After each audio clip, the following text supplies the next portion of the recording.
And here's how to enable and use vehicle motion cues to reduce motion sickness on iPhone. So if you experience discomfort when you use your iPhone while riding as a passenger in a car or other on-road vehicle,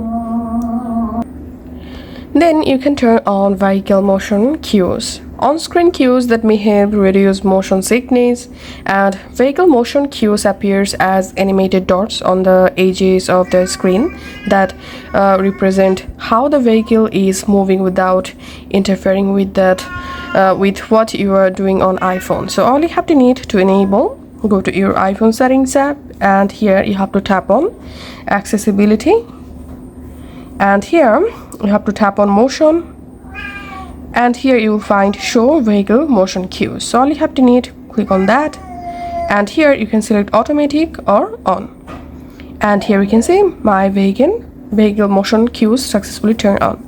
So automatic shows the doors when vehicle motion is detected and hides them when the motion stops.